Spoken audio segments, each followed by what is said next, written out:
नमस्कार दोस्तों, आप सभी का बहुत-बहुत स्वागत है आपके अपने चैनल स्टडी फॉर सक्सेस में। कैसे हैं आप सभी? आई होप सब अच्छे होंगे।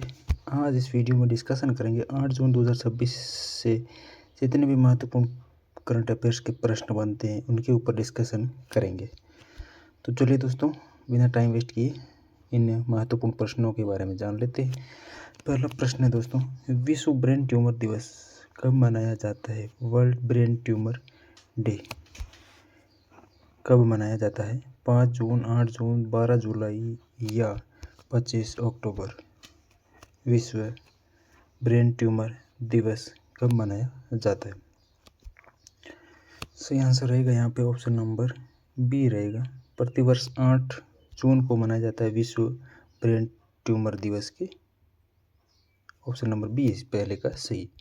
नेक्स्ट प्रश्न है, हाल ही में भारत ने किस देश के साथ मिलकर स्वच्छ ऊर्जा और उन्नत विनिर्माण क्षेत्रों को मजबूत करने के लिए महत्वपूर्ण खनिज वैश्विक आपूर्ति श्रृंखला वेधशाला ग्लोबल सप्लाई चेन ऑब्जर्वेटरी का औपचारिक शुभारंभ किया है? संयुक्त राज्य अमेरिका के साथ, ऑस्ट्रेलिया के साथ, यूनाइटेड किंगडम के साथ या ऑप्शन डी है जापान के साथ में?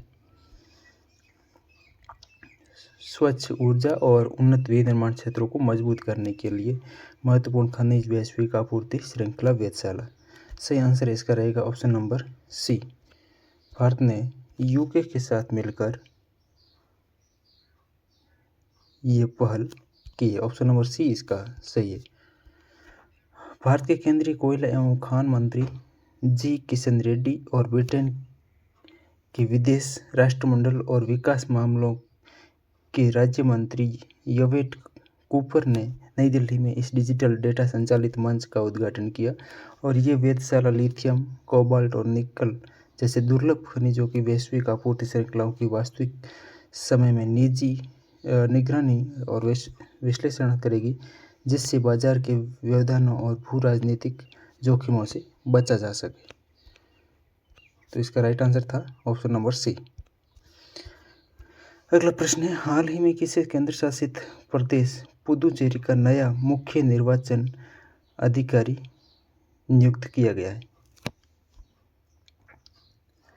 पी जवाहर, ऑप्शन बी है ASPS Ravi Prakash, option C है मोहम्मद अहसान आबिद, ऑप्शन डी है के कैलाश नाथन। सही आंसर यहाँ पे है option number B. ASPS Ravi Prakash को हाल ही में केंद्र शासित प्रदेश पुदुचेरी का नया मुख्य निर्वाचन अधिकारी नियुक्त किया है। भारतीय संविधान के अनुच्छेद 324 यानी कि आर्टिकल 324 में भारत निर्वाचन आयोग इलेक्शन कमीशन ऑफ इंडिया का प्रावधान है। ये अनुच्छेद निर्वाचन आयोग को देश में स्वतंत्र और निष्पक्ष चुनाव कराने के लिए अधीक्षण है, निर्देशन और नियंत्रण की पूर्ण शक्ति देता है। संविधान के भाग 15 के तहत अनुच्छेद 324 से लेकर अनुच्छेद 329 तक चुनावों से संबंधित प्रावधान किए गए हैं। अनुच्छेद 324 स्पष्ट करता है कि संसद और राज्य विधानसभाओं, राष्ट्रपति और उपराष्ट्रपति के पदों के लिए होने वाले सभी चुनावों की जिम्मेदारी भारत निर्वाचन आयोग की होती है। अनुच्छेद 324(1) चुनाव कराने की जिम्मेदारी मतदाता सूची तैयार करना और चुनावों का संचालन। अनुच्छेद 324(2) में ये प्रावधान है कि निर्वाचन आयोग मुख्य चुनाव आयुक्त और अन्य चुनाव आयुक्तों से मिलकर बनेगा, जिनकी नियुक्ति राष्ट्रपति द्वारा की जाएगी। मुख्य चुनाव आयुक्त की नियुक्ति कौन करेगा? तो राष्ट्रपति। अनुच्छेद 324(5) में ये प्रावधान है कि मुख्य चुनाव आयुक्त को उनके पद से केवल उसी प्रक्रिया जिससे राष्ट्रपति को महाभियोग प्रक्रिया से हटाया जा सकता है, उसी प्रक्रिया के तहत मुख्य चुनाव आयुक्त को हटाया जा सकता है, जिससे सर्वोच्च न्यायालय के न्यायाधीश को हटाया जाता है। भारत निर्वाचन आयोग यानी इलेक्शन कमीशन ऑफ इंडिया की स्थापना 25 जनवरी 1950 को इसलिए हर साल 25 जनवरी को राष्ट्रीय मतदाता दिवस के रूप में मनाया जाता है और इसकी संरचना एक प्लस 3 सदस्यीय निकाय है। एक मुख्य चुनाव आयुक्त प्लस 2 अन्य चुनाव आयुक्त होते हैं और इनका कार्यकाल 6 वर्ष या 65 वर्ष की आयु तक, जो भी पहले पूरा हो, ठीक है, 6 वर्ष या 65 वर्ष की आयु तक इनका कार्यकाल रहता है। और वर्तमान में भारत के मुख्य चुनाव आयुक्त ज्ञानेश कुमार है। वेरी इंपॉर्टेंट है, भारत के वर्तमान में मुख्य चुनाव आयुक्त कौन है? तो ज्ञानेश कुमार।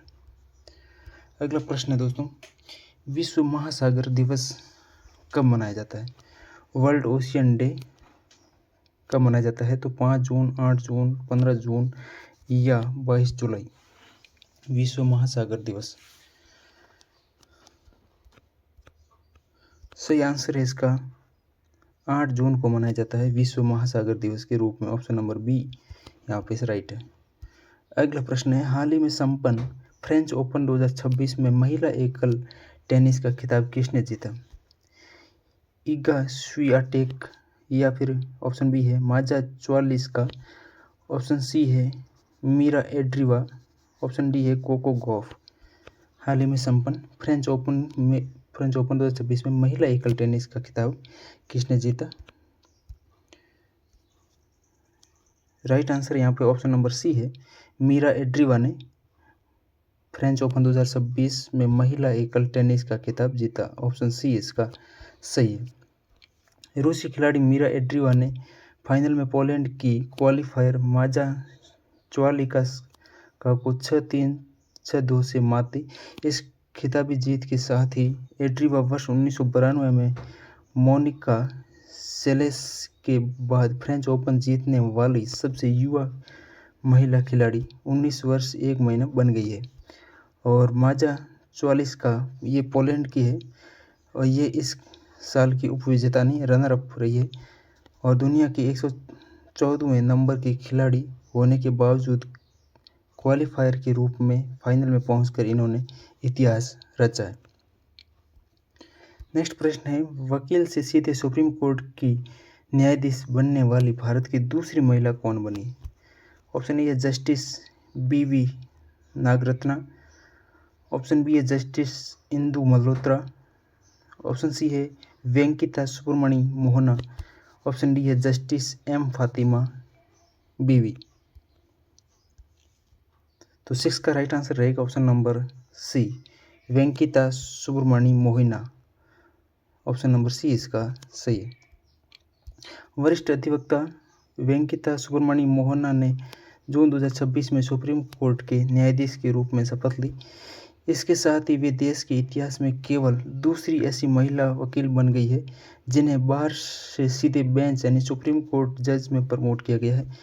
वह सुप्रीम कोर्ट के इतिहास की 12वीं महिला जज है।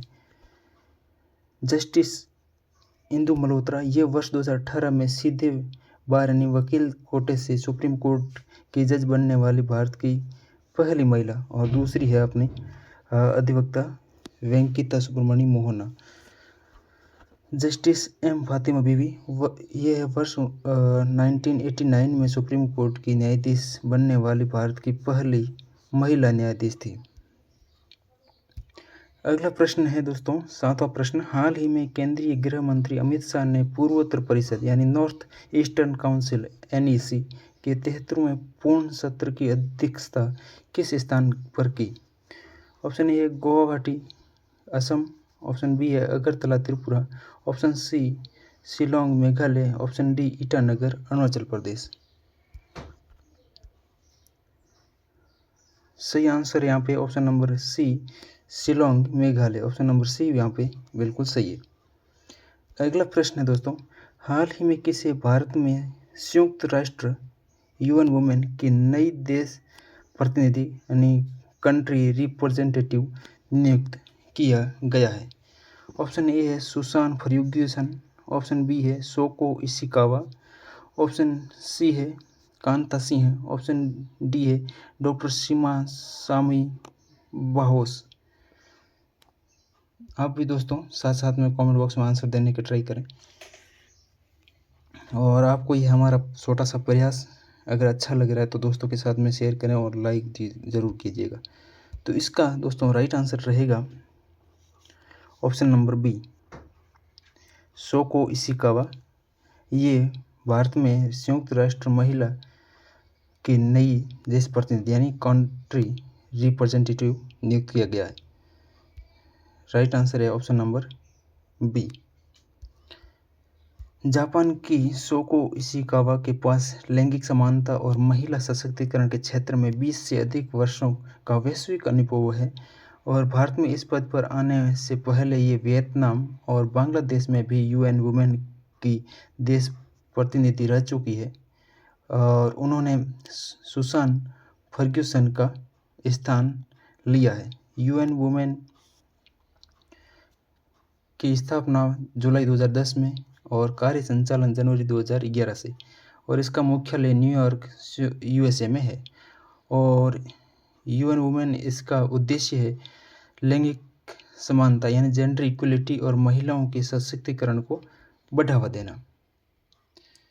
नेक्स्ट प्रश्न है, किस राज्य सरकार ने हाल ही में किसानों को कर्ज से राहत देने के लिए पुण्य श्लोक अहिल्या देवी होलकर शेतकरी कर्ज मुक्ति योजना को मंजूरी दी है? ऑप्शन ए है मध्य प्रदेश, ऑप्शन बी है महाराष्ट्र, ऑप्शन सी है राजस्थान, ऑप्शन डी है उत्तर प्रदेश।